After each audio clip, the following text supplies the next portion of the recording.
Let's bring in Dr. Natalie Azar, our NBC News medical contributor. Dr. Azar, I mean, this was so shocking. You don't expect a kid in her 20s to have something like this. How common is it, and how do we think it came about? Right. Well, you know, Hoda, only about 10 to 15% of strokes happen in the age group of 18 to 50.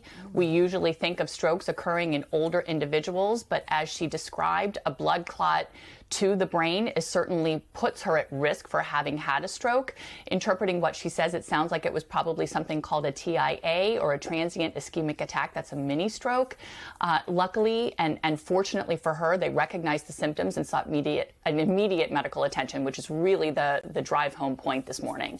Dr. Natalie, let's talk risk factors and symptoms here. What should folks be on the lookout for? Absolutely. So the easiest way to remember the signs and symptoms of a stroke are with the acronym FAST. The F stands for a facial droop. The A stands for, are you experiencing any weakness in one arm or both arms even?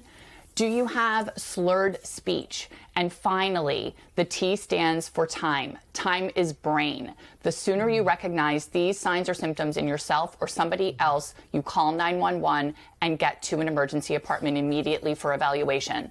You know, the risk factors in this age group are quite diverse. There are some that are more common or unique to women, such as contraceptives which contain estrogen, pregnancy, migraine with aura, and then take a look at this list. These are the risk factors for just the general population in this age group. There are clotting disorders that can be either inherited or acquired. There's something called an arterial dissection, where the blood tracks through the wall of the artery rather than remaining in the lumen of the artery. Then we have the traditional ones: hypertension, diabetes, obesity, high cholesterol, and then of course there are lifestyle risk factors: smoking, excess alcohol, using illicit drugs, and physical inactivity. Again, the take home here is to recognize these signs and symptoms and call 911 immediately, because the faster you get treated and there can be an intervention, the less likely you are certainly to die or to suffer permanent brain damage. Yeah. All right, Dr. Azar, thank you so much. Really good advice. We appreciate it.